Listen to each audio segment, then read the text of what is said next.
All right, so let's talk about the float. So a float is a great way to get outside your defender's hips and simply just make a read. And so you have two reads. So if you do get outside the defender's hips, you explode past them and make a play. Or if the defender cuts your driving angle off and cuts off the float, you'll just change direction and beat them in that opposite direction. All right, so let's just take a look at these couple clips right here. So we got Russell Westbrook here, right, in an ISO situation, floats past Clay and makes a play right here. So let's watch this one again, right? So keys, the ball goes one way as your body goes the same exact way. So Russell Westbrook floats the ball outside of his frame and tries to get outside of Klay Thompson's hips right here. He does that, he gets in a split stance and makes an aggressive attack downhill for the play. All right, you're constantly flipping your feet again, right? We see this play again. Float one way, body goes the same exact way. And what I mean by flipping feet, right? So on this play, Russell Westbrook floats to the right with the crossover here, right? He flips his feet. So his right foot's in front as his left foot is in back, right? And he triggers that back foot just so that he can have another aggressive attack. And you notice that Andrew Wiggins' hips is opening up. And this allows Russell Westbrook just to make a read and get outside of his hips for an aggressive attack. So right here, Andrew Wiggins doesn't want to commit a foul on the defensive end, and Russell Westbrook sees that, takes advantage, and gets downhill for the attack with the layup right here.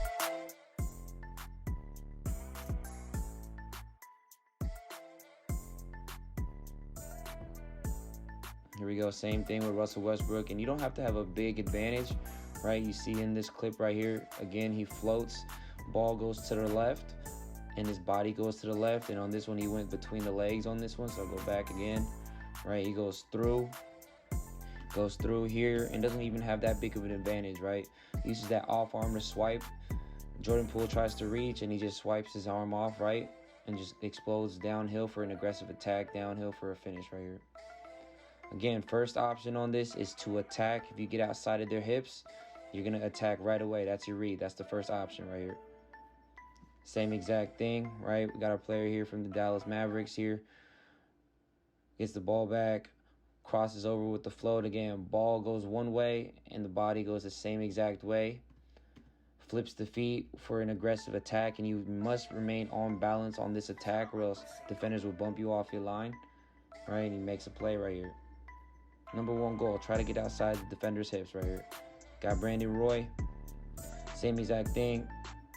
All right, just goes into a pull-up. So again, sets his defender up right here and goes into a flow with the crossover here, creates that space. Again, ball goes one way, body goes the same exact way, and look how low he is. He's in a split stance. His left foot is forward, his right foot is back, right, just for another aggressive attack, right, and it gets to his spots for a pull-up right here. You get outside of the defender's hips, that's an easy read for you to just attack downhill. Same thing with the cross float. Ball goes right, body goes the same way, gets into his pull-ups right here. So again, in slow-mo here, decelerates, crosses here, right to going, ball goes right, body goes right, and flips his feet, gets downhill for a pull-up. Same thing with Steph Curry right here, right? On this one, right, it's just it's a quick between float.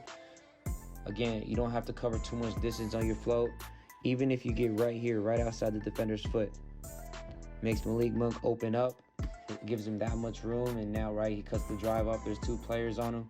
Steph Curry does what Steph Curry does and just knocks down tough shots right here. Got a Villanova player here on the wing, right? Sets up the dribble with the float. The float's not there. So just goes into a hard change of direction move, whether it's a between, cross. In this case, he did it between the legs and got to the layup.